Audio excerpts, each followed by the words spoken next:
Hold up, because I'm a little triggered on this one. Okay. We're trying to figure out where we can go and win as a business. I made a very conscious choice to exit most of those partnerships, which was a decision that was not taken lightly, and it was very much debated here in the office. What's going on, Raze fam? We're here starting our second episode of the RAZE podcast. We have Big Papa Lex, we have Chris, we have Robin, Adrian behind the scenes over here. My name is Jared. I work in the marketing department, and we're just actually going to start off with some intros. Lex, if we could start off with you. What do you do here? How did you get started, etc.? So the whole shebang-a-bang in a nutshell was Chris offered me free product about 10 years ago, and I was like, who do I got to kill first? And I've been here ever since. That was a hell of an intro. That was the shortest intro we've ever seen. That's it. Wow. And what do you do here now? So I manage all of our sales, anything that's sales-oriented with the business, all the different departments, channels, customers, all that stuff. If there's a store that we're not in, blame Lex. It is literally my Actually, fault. we will get into that. I'm the one that answers the question, where can you find Raze? That is a question that one of the fans has, and we will ask that later on today. Let's go on to Robin. Robin, a little bit about yourself, good sir. So my name's Robin. Welcome. I am the CMO of Raze Energy, Rep Sports, NutriKey. And I'm the reason you see ads from us. And You're the spammer? I'm the spammer. I'm the reason you get a lot of emails from us. Yeah, you can blame me for that. Basically, I do that. Yeah. And we have Chris over here. Should we give them your email address? Yeah. Scott You can- at repsports.com. What's up, guys? I am Chris, the founder and president of RAZE Energy Rep Sports. I do just about everything here. So that is including and not limited to restricting some emails, trying to get Raze on every single shelf, and sitting here with Jared tonight on the RAZE Pod. Thanks. Working the night shift on the canning line for multiple nights. I've been on the night shift for the last month. Yeah. We're getting you them cans, fam. And then we have Adrian in the background. We don't have a video on Adrian right now at the moment, but he does the videography and photography for the marketing team. You know, the great thing is on that last show that we went to, and the first time I went to a improv or whatever, like, it was horrendous. But this time around, it was super great. It was one of Lou's friends. He organized the whole event. And I think one of the things I loved about, and me and Robin both like The Office, right? One thing I loved about The Office is The Office, like, they made fun of everybody, right? Whether you're straight, white, black, gay, whatever it was, that, like, they made, everybody was open game. And going to that show, I think one of the great things about it was that, like, everybody was open game. And, like, whether you were somebody of a different nationality or you believe something different than the guy that was up there, like, it was, everybody all laughed and had a good time. True. And it'd be dope to just, like, moving forward, like, everybody kind of navigates in that path. But you did say something about branding, right? Like, I don't know if you want to say that line again, if you even remember it, about, like, your comedy is, like, your brand.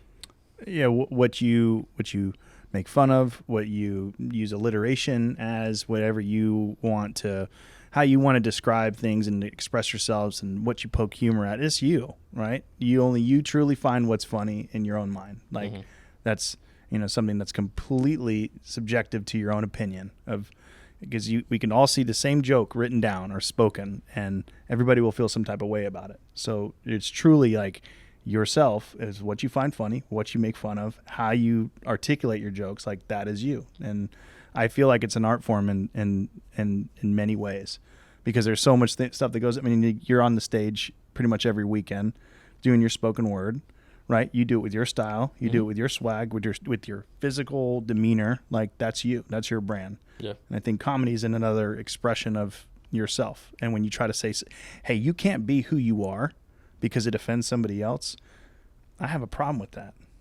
And that's when I think that we have a problem as a society.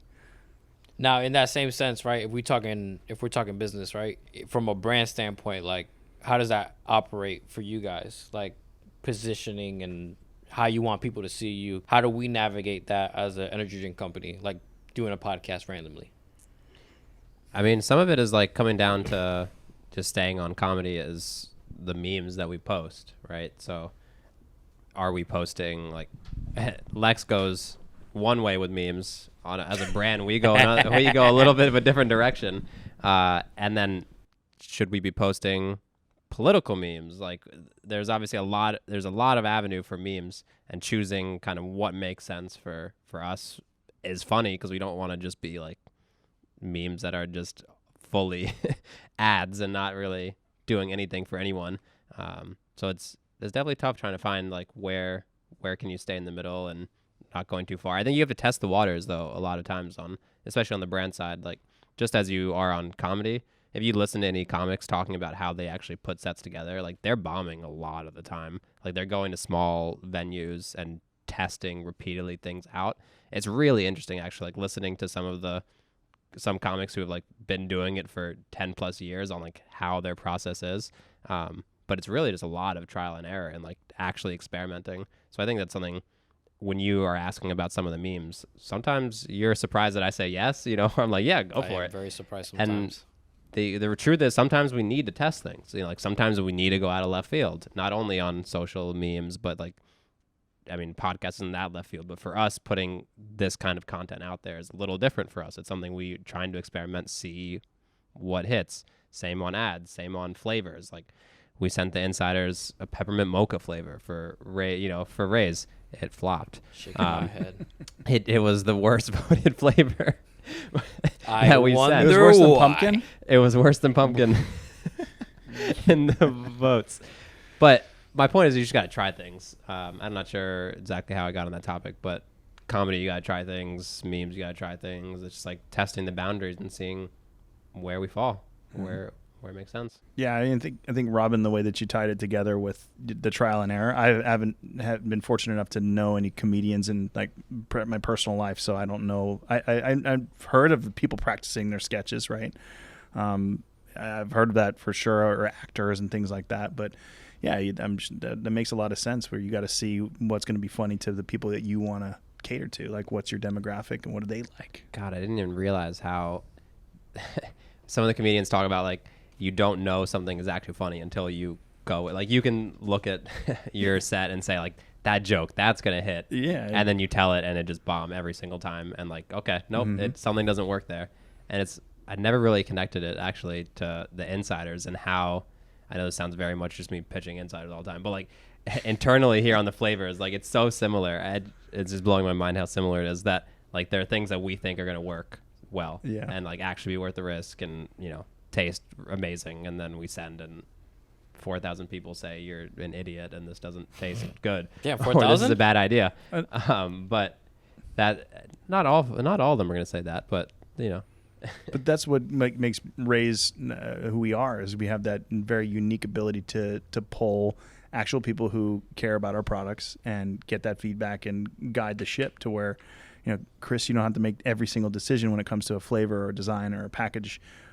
Or sweetness level from Lewis or any of that stuff. It's like you really do let somebody take the wheel, and until you let them try it, you never know if peppermint mocha is going to work, because we sure as hell don't like it here in the office, but you never know. There might be 4,000 people that are outside of this office that just aren't around the smell of this carpet every day, and it just happens to really really like vibe with them. It smells very good, by the way. But that's like how I'll pitch the brand to people, as saying like there is no other brand that is this inclusive. There's nobody that can connect with their consumers better than we can, because they all go off of data. We go off of what people are feeling. It's like different. It's like emotions and their feedback and what we find is fun. It's something that makes our brand who we are. Hold that thought. Well, pin that thought. See if you can there. pin that thought somewhere. And ADHD is killing me right now. Because I remember vividly the meeting where I don't know if it was you idea or it was a Robin idea, or maybe it was both of your guys' idea of this thing. Because I know we did the crowdsource thing before, and it was kind of a hit. It started dying off just a little bit. Me and Perry were actually talking about this the other day. But he pulled me into a meeting. I don't know which camera I'm looking at, this one. He pulled me into a meeting essentially saying, I know you're backed up, but we're going to end up doing new can designs every month, with a smile on his face. I didn't understand why. But what was the thinking behind that in essence of like an LTO flavor? Like every month we're going to have a limited edition new can design. Like what was the thought process behind it? Because we actually, like, I know you told me about it, but we never actually got to like, not the heart of it, but like what birthed that idea? I can't take credit for the LTO. Was that Robin? I think Yeah, it's I you, can, bro. I'd like to take credit for that one, but I would never come up with something that's such a pain in the ass. Oh my god. It is? Hey, well, while you guys are like compiling your thoughts on that, like the whole world, when we announced that we were going to do that, doubted us. And like I remember, like y'all thought I was jerking your chain when I was telling you guys are trying to land apparel, flavors, shirts, like stickers, all this stuff in a cohesive manner to where you can launch it all at the same time in this market, and we've done it. Like 70% success rate on Let's say 80. Come on, when did you even drop the ball? We haven't missed it. I mean, Sour Rainbow came out on the 28th. Maybe missed some ship dates. This is very true. Yeah, well, that's We're always backed up a little bit on shipping. I'm sorry if your package has been sitting. We're always doing better every day. But I think the idea stimulated from somebody wants to drink something new every single month. That's right. That was your idea. So if that's the market that we're trying to appeal to, and that's how we operate, I mean, I think at its core, I think it started from us coming in the office and seeing everybody in here with a different energy drink that wasn't ours, and us asking questions like, why are you drinking that? And that every time something new comes out, like whether it's a licensed flavor or a new brand or whatever it is, if it's new in energy and you're an energy drink buyer, you pretty much always want to try it. Like you always are seeing what's new. It's very similar in the pre-workout space too. Like I think there's some supplements that you're very like regimented about. I take this specifically, but there are others that are like you want to explore. You're not satisfied with just what you have, and you're always willing to try something new and see like if there's something better. So that was really, I think, a lot of it for the energy drink side was we are in a very unique position compared to other people that we're, one, small enough that we can actually kind of break some of the rules and do this kind of testing. But then two, we have the internal manufacturing, we have the design team, we have the insiders, everything kind of fit for us to be able to do this and not just like puke flavors that are all the same just to be able to put something new out every month. It's like it fits every single thing that the brand is already capable of doing, trying to do. It just advancing it very significantly. The biggest feedback we get now is that people are pissed that our LTOs are our best flavors, and they're no longer. And the base flavors are no longer. They're the best no ones. longer out. But one of them is coming back. March Madness. I think that ends. Well, March Madness just it will started. be ended. The championship just started today. It's White Peach versus Blue Shock. I'm blue shocked that White Peach made it. It beat out. Super Blue Chuck. You like that? It beat out Juice Box by I think 2 or 3 votes. So that was a shocker to me. But going back to it, one of the things that people always talk about, and I know you always talk about, and it's not just the Jared thing, but what was the thinking behind we're going to have a different can design every damn time? I think it's similar to just to like the excitement of a new flavor. Like a new flavor on the same original Raze design would have been a lot easier. Swap 2 colors, a name, we're done. But everything about the brand being custom, fun, exciting, new, like we want to be able to do the landing pages, the emails, the apparel.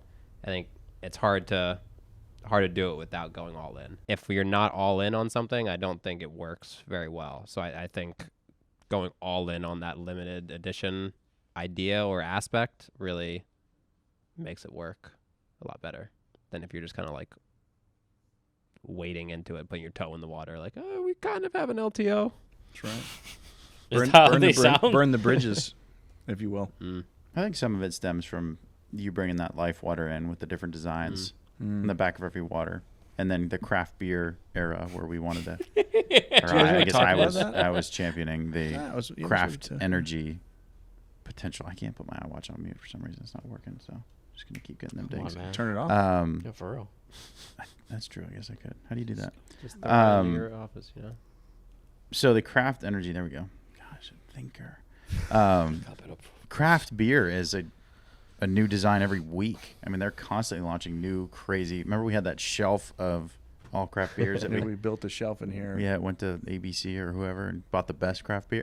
The most unique. Yeah, I got to drink those for a long time. So I think it all probably was a hodgepodge of that idea just coming together and taking shape, and then ultimately seeing that we needed to do that to tell the brand story and continue to launch something exciting and new for everyone. And then we started adapting that to our products. So then it became what? Raze Pre, Raze On The Go, hydration stick packs. Did we do a thermo? We should do a thermo if we haven't. In an LTO? Yeah. Not Maybe. yet. I think we talked about that. Working on that. Hydration, Raze cakes. Yep. America's favorite microwave cake. That is true. Mm-hmm. I saw it on the news. Me too. Yeah. Chin news. But I think that Chris is underselling it because the meeting didn't really start like that. So for those that are actually interested in how we went from just kind of plain Jane, like I think we had like a halftone. I'm looking at the display we have there. We went from like a halftone pattern to kind of changing things up with Voodoo. We had a Apollo that was designed by somebody else, so it looks, I think, whatever. The best. Barbasol. And then we have Baja. Baja was the one that we kind of like, Baja we was went, I have this term, but I don't want to say it. Yeah, more experimental. Chris came in my office and essentially said, yo, these cans suck. I don't remember that. That didn't happen. Okay, I would never. so I would he- never do that. He wouldn't say Use that. He stronger didn't, words. pretty much. So he didn't say that. What he said was, I think he just came in frustrated. Like me and you know the Chris Qs, right? We call them CQs. Yeah. So the Chris Qs, and Chris was just having a bad day. And the reason why Chris was having a bad day is he's explained himself as to, we don't stand out on the shelves, man. We just look like everybody else, bro. You got to stand that up. I remember what it was. And I remember what sprung that conversation. You see? It was from some. I don't remember any of this. Well, it was from that one Jimmy that we were working with. Was like, when I go to the energy set, I see a wall of the same. Remember that comment? And he goes, I go to the drink set, and he wasn't an energy drink guy at all, and didn't know the first thing about it, but he knew a lot about the consumer packaged goods market, and he was like, I see the wall of the same. And I was like, bam, you're right. And I remember now that you bring it up about the Life Water, because I remember seeing Life Water consistently changing at 24 Hour Fitness. Yeah. And that's when the whole thing spiraled out of control. I guess in control at some degree. But I remember talking about, like, let's make them art projects. Let's be cool. Let's do something that's interesting. I guess to kind of make this relate to the people who are listening or viewing, like, why do they care about it, though? Like, why should they care about Well, I think that? where you were going with Perry, or Perry was going with you, is something we probably should get back to. With what? Crowdsourcing. You know Design. the funny thing is, we had our meeting after an execution the other day. So we had a meeting with the marketing team, actually, and one thing that he said was, I love, I think what we're doing is pretty cool now, but I love back in the day when we did a little bit more skits and stuff like that, and not only that, but we did more crowd. He went back to the crowdsourcing thing, and he's like, I think we should let people like get more involved, and that creates like a more desire to get involved with the brand, not just the insiders. Yeah. Ironically, he told us that the other day. So the next flavor, LI. We should probably. LII? LI. No, it's not just lie. The lie. Mm. Should be Crowdsourced? probably crowdsourced. It's a timing thing, right? Like, we need to just compress that timing window. Yeah. Of how fast We have do time, it. though. Right? We have like an extra Kind of running out of time, but yeah, 30 days. Yeah. kind of. I running think out of time. that's why we kind of why we stopped, yeah. slowed it, right? Yeah. Is like, if you guys are going to get apparel, you guys are going to do logos, you guys are going to do all these things, all these different products. Lou's going to have to source from all corners of the earth to get the bottles here and the labels on time. Like, we had to kind of compress that time frame. I think we need to tell the people that Chris actually didn't he want to go ahead, and I'm not looking that way, but didn't he want to get like a crate or a box or something like that, like how, does nobody remember this? A crate or a box about what? Instead of putting the cans of Raze in a regular box, right? He wanted to put them in a crate, kind of like a Tito's. Oh no! Remember that? I don't think it was that. It was the Tito's label. Like, we talked about doing the cardboard Yeah. label. I don't. remember Oh, that just a crate sticker crate. across. I could have sworn. Yeah, it was he a said something sticker. about a crate. You guys want to? Yeah, I remember Or that. Yeah, I did barrels. want to put it in a wood crate. You're Yes. right. Yeah. Imagine And the we were shipping gonna on get that now. we were gonna get like some elves, and we were gonna build them here, and then we're gonna put the Ship- and cans. ship 'em. Yeah. Add 10 pounds of weight to each box. I remember this. Yeah. I vividly remember he talked about doing crates. He was all excited. He's like, guys, we're going to call it Craft Energy. And ever since then, since Adrian wasn't there at the time, but I'm pretty sure Adrian would roast on you. Now Perry every time just brings it up randomly. He goes, hey, you guys remember Craft Energy? And they were like, yeah. He goes, yeah. Craft Energy would have crushed. Dude, in hindsight, that was the move, 100%. Now, as much as we dog Chris, right? This is where I got to give him his flowers, right? Because from there, hold up, not fully give him his flowers, but from there on He is where we totally did sucks. Yeah. Yeah. Yeah. This guy Okay, stinks. Jared. Here we go. What do you have written on your hand? From Chris there is making a on funny face. is where we had like the Baja, and we had a whole giant. We kind of went away from what we were actually talking about. We had a whole giant meeting. We had everybody in the office, and then Chris. This is me being over dramatic, but he goes, "Look at that shelf. Which one stands out the most?" It was that lime green Craft Energy. It actually wasn't. It was a certain brand that I'm not sure if I can bring up in here. And I remember why we didn't do it, too. It was the Tea of Peace.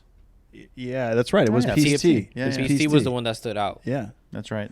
But like what we have now, like expanded into with like our larger following than we had, like, you know, it's not just our parents following us now. It's, you know, there's like the neighbors as well. My aunt's following me. We had like the little inklings of that back then, and we're like, man, the brand is catching on. It's doing well right now.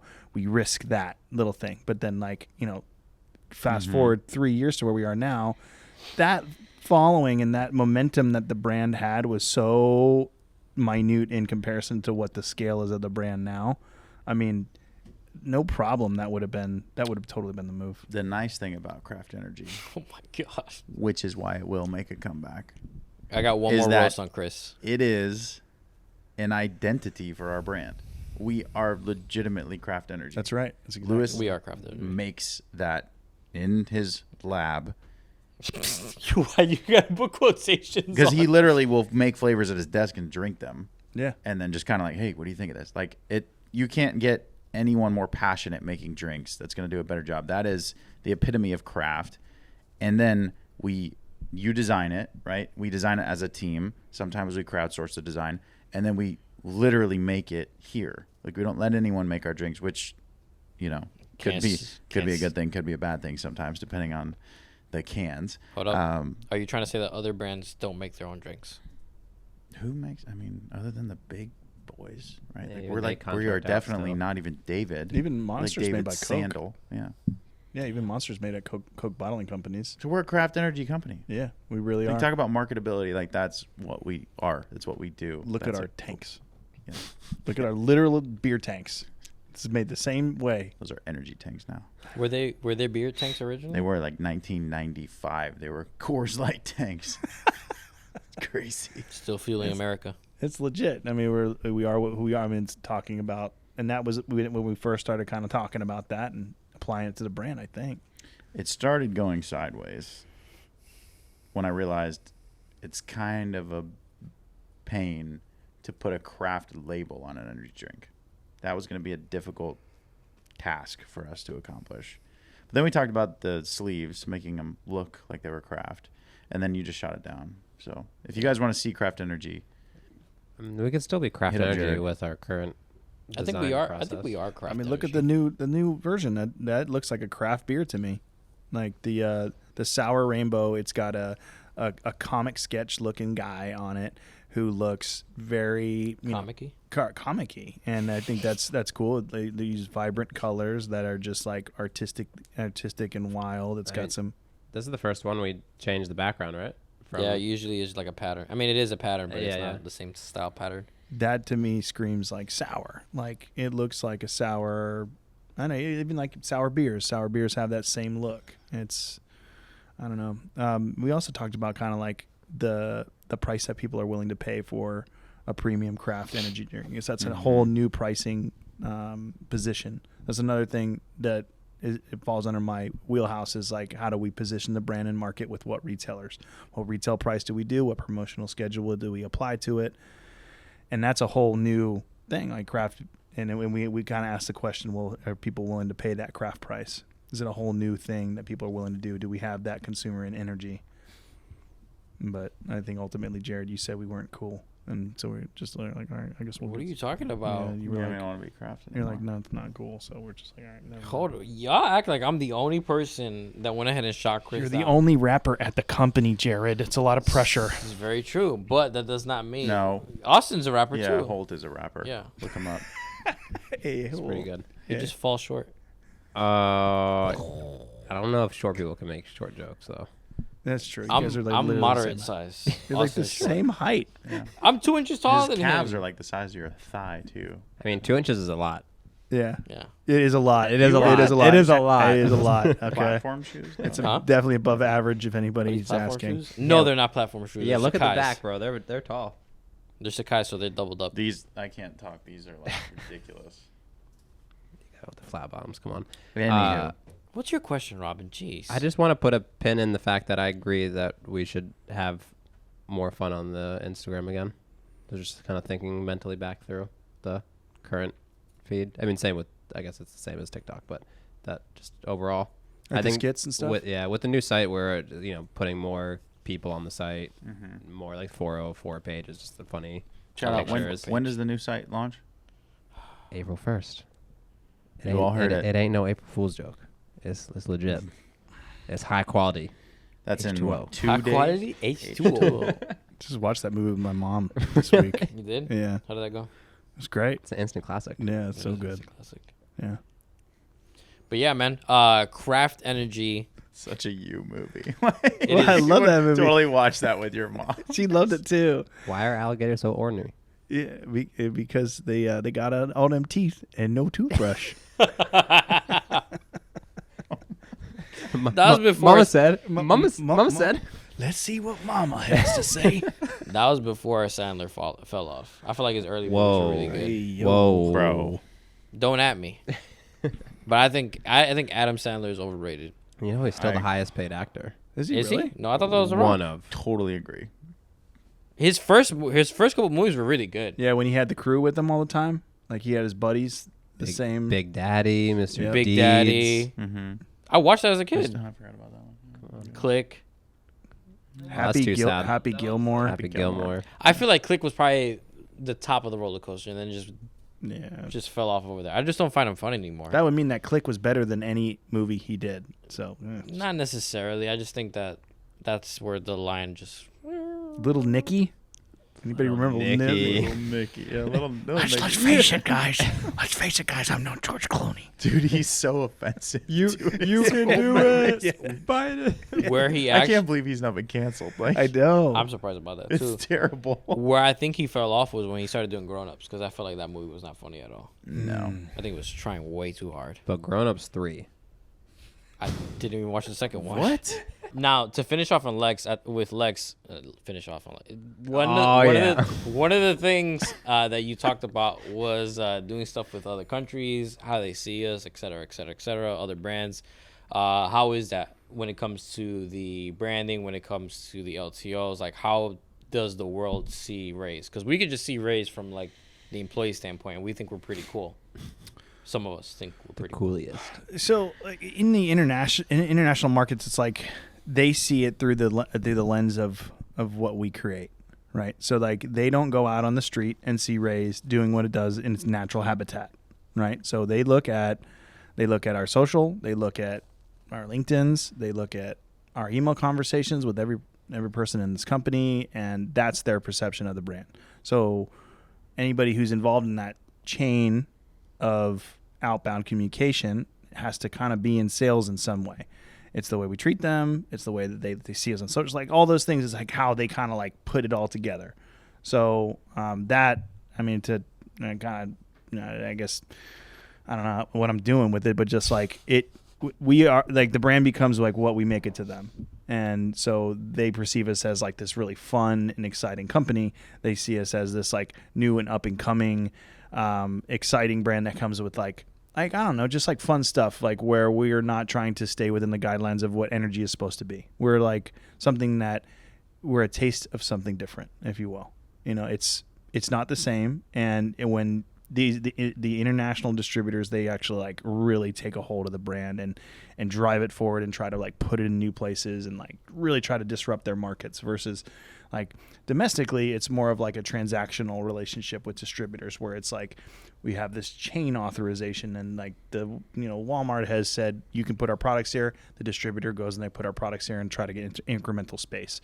With international distributors, that's like their whole livelihood, and they've like latched onto the brand and they've invested in the registration process of it, and they've like enveloped like their own ambassadors and like the whole thing. Like they're married to these brands because it's like what they live and die by. So when they look at us and they say, this is something that I want to bring to my nation, this is something I think my culture would do well with, they look at us as like the fun and exciting thing that's different than anything else that they've ever seen in energy.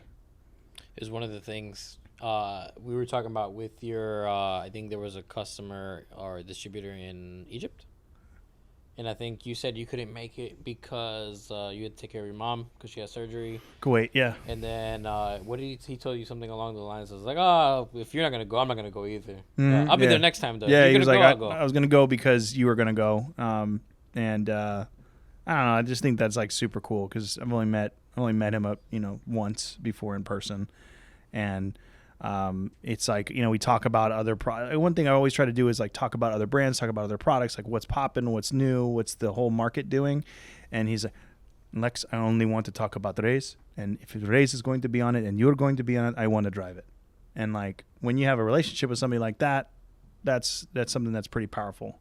It's like wherever you go, wherever the brand goes, it doesn't want to do business with anybody else. Yes. And I take that very seriously because there's so many options out there for our customers and our people who drink our products daily. There's so many options. There's a new option every single day. So when somebody actually takes the time out of their day to crack open a can, purchase our product at a retail level, or pay for registrations and do all these things that the international people do, that's a big deal. I mean, like, that's not something that you could just take for granted either, because it could be gone tomorrow as well. Interesting. So while you're saying that, I have Robin ringing in my ear where he talks about is like the values of a company, or just like the stuff that the company actually believes in. Like, it doesn't actually work if the people in the company don't believe it.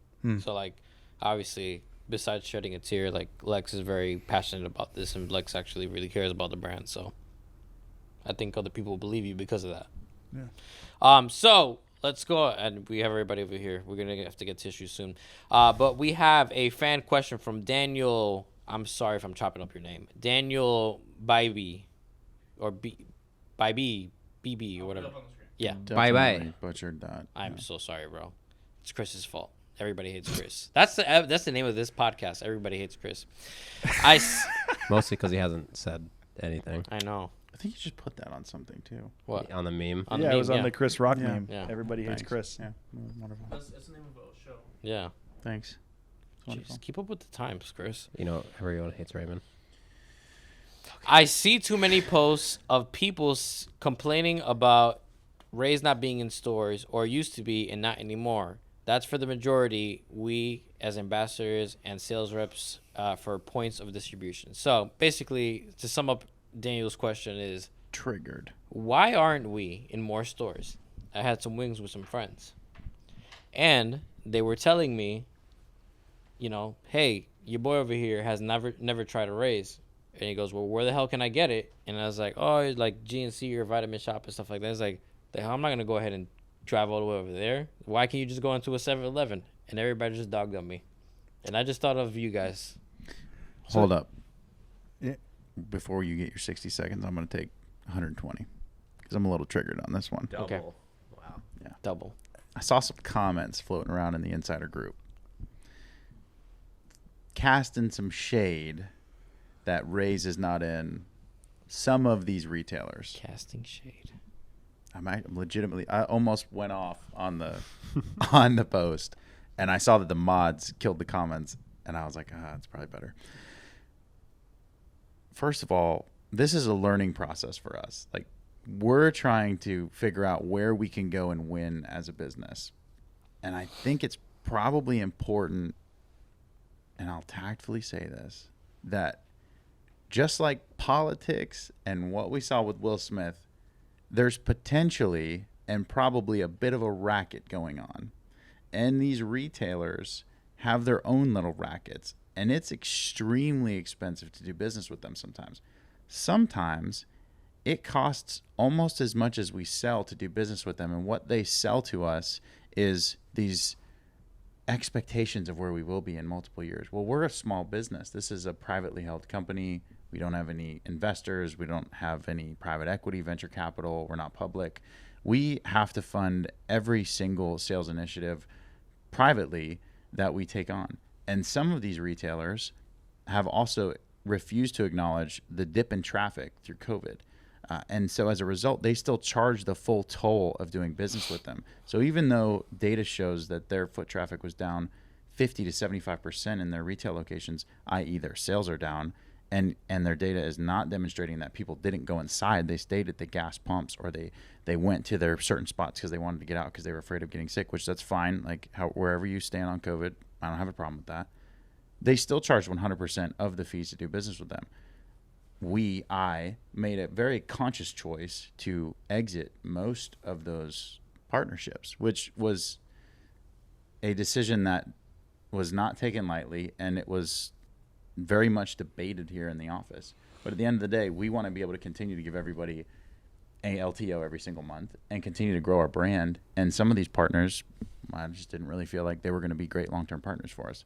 So after like 3 minutes, when your boy says that, right? Like, we're picking and choosing where we want to do business because we want to do this for a very long time. We want to be that brand eventually. Monster is a 20-year-old business. Red Bull is an even older business, or however old they are, right? We are a 3-year-old energy drink. So we have to learn from our mistakes and also call our shots. So for your boy. And to cut you off, even Bang as well too, right? If we're going to talk about Bang, I know we but Bang has been around for a lot longer than it seems, because I think what's the 8 or 9 years, I think. 8 or 9 years. I think Bang was founded. So 2012, that's 10 years. So 10 years in the game. VPX before that, they had shots before that, like Much larger company than we started as well. Which, that's not to take anything away from what they've done, is incredible and amazing, and hats off to them. Literally created a category. It's not easy to do. So I think people perceive Bang as like they just kind of started and they just popped off like recently, when they've been around for a long time. A lot of failure. Yeah. A lot of failure involved in that. So for you, I know Chris kind of took the brunt of that question, but that question right there. So like when I talk about some of the magic sauce with Raze, I sound a little churchy when I'm talking about it. There are some people who, I would say most of these like big box retailers who are there solely to say who's going to bring as much profit into my building as possible, who's going to write me the biggest checks for advertising, who's going to pay the most for slotting, and who is going to guarantee X amount of profit through that, no matter what. They could care less about what our consumers really want. They could care less about what we think is cool. And despite like the literal struggle that we're going through right now as a small and growing business, that doesn't pay the bills for them. That is a headache. That is something that is like, the unstable nature of a growing and painstaking business as this is right here. That's not something that they want to be a part of. So what you'll see is you'll see people willing to and able to pay to fail and just keep the show going up long enough to keep that top line number going. I just talked to a friend of mine who works for a company who has private equity, which means a large equity partner in that business is basically bankrolling the growth of that business to where they don't have to make life and death decisions on what they're going to do with their cash that week.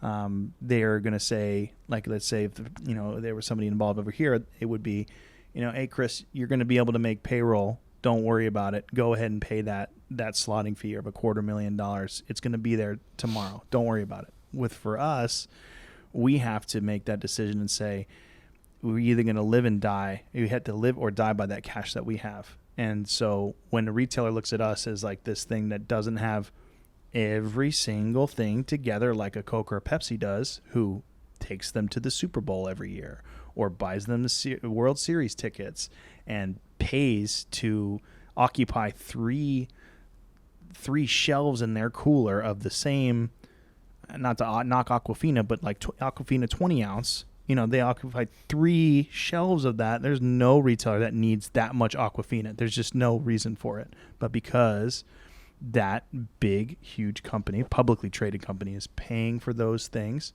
you can do whatever you want because they've guaranteed that many dollars is going through that cooler.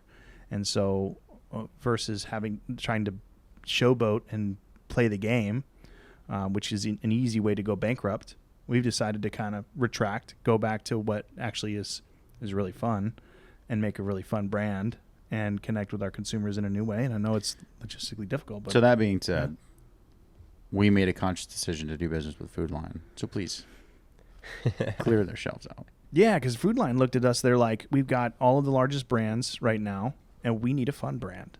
We need somebody who we can connect with. So in closing, clear out the Food Lines. Yeah, go to Food Line. Please. I was just going to say I think I talked about in the last podcast, just not only how many steps there are to get on, like there's the retailer side, which you guys are talking about, but there's the getting the can to it. There's taking the shelves, but like there's a lot of aspects of beverage specifically. You said it in a meeting we were in the other day that the cooler doors are like a vault. Like you have to like work really hard to get into that space because there's a very set amount of space that is in there and it's already all taken. Like I think I said in the last one that you're taking someone's lunch if you're buying that. Yeah, you're taking buying that their opportunity. spot. You're buying that chance. So not only is there so many things that need to happen for you to get in that space, but then also there are some places that we just don't have a big enough presence yet. Like there are places in the country which for some reason our ads just haven't touched and we don't do well in those retailers. It is what it is. We're not big enough yet. We keep growing. I think it really goes back to every single thing that we do is testing. Like there's not a single thing that we do here that we know is going to work. Everywhere. Yeah, everywhere we're testing. On the canning line, we're testing like how everything is being filled, how the sleeves are going on. And retail is no different. Not only have we tested different retailers specifically, which ones are going to work, what's profitable, what do the numbers look like, what would it take for us to be able to make it work long term. Like there's so many things that we're testing in different convenience stores and different grocery stores and small mom and pop shops in terms of like supplement stores that we were in more stores than we're in now. As Chris said, kind of retracted a little bit, tested, learned what we know, double down on the places that we know we're going to succeed, double down on the online side. And now we know, okay, we're retooling. Where's the next places we're going, making conscious decisions on, okay, let's not worry about the chains that are spanning the entire nation that it costs us $500,000 to get into. Let's go after places that we know we can make a concerted effort that has a lot of our shoppers. Okay, Food Line, boom. We can go direct to Food Line. We can service them. All the numbers work. They're a buyer that has talked to Lex, has a conversation with us, wants us to succeed. We can support them with our market. Like there's just, now that we've learned the lessons and the failures that we've had, honestly, we've failed in some places, we've done well in others. This is business. Like now, okay, now we're in the second inning, or maybe it's the fifth inning. I don't know which inning it's in, but we're at another stage. Now we learned. Let's make the right decisions, or let's do another round of testing. Yeah, we were testing like a whole different pricing and promotional package last year too, and in those retailers, it was something that we completely retooled. So like if you go to Food Lion right now, you're going to see it pretty much cheaper than you've ever seen it in a market before, but it's strategically planned out and positioned in a way that it makes sense for the people who are shopping in the energy category. It's different. To your point, it was a year and a half of testing and hemorrhaging profits. Right. I mean, every business is designed to make profit, but like that was a failure. And now it's time to come back and retool and focus on where we know we can be successful and be available for people who want to get on the Raze train. So in kind of a short answer of all that, my understanding from those perspectives was this, in essence, the fact that capital is not obviously at the highest comparatively to other companies. You're talking about Red Bull, we're talking about Monster and stuff like that. And then on top of that, we're also trying new things out at the same time. So it's not as easy to go ahead and try new things while also too being limited in the capital from a small company. Yeah, you can't do everything to You all just have people. You just have to pick and choose, and then on top of that, like for retailers, it's okay. Do we want to pay the slotting fee to get into all 7-Elevens? Okay, if we could take that swing, cool, but we wouldn't have had the money to upgrade the canning line, so we wouldn't have had the cash to even make enough product to sustain that. You know, like we could be banging down. Everyone wants to be in Walmart. Like we could be banging down in Walmart's door. We couldn't. Like we still aren't at the capacity yet to be able to even fuel Walmart. Like we can't supply Walmart with enough cans, even though we upgraded, even though we can do 10 times more than we could 2 years ago. Like we still can't handle Walmart. So we're growing. We're David here. We're growing every day, but we got to pick our battles and win each battle successfully. And buying our way into that like main stage is not something that we really have interest in doing or are able to do at the worldwide scale. If you're listening and you own a hedge fund or a private equity fund, we could use some money. I don't even know how to end this podcast. I think that's it. That's it. Please go to Food Line and buy Raze Energy. We would appreciate it. Thank you. All right, so thank you for tuning in to episode number 2. I will see you for episode number 3 coming next month. Bye.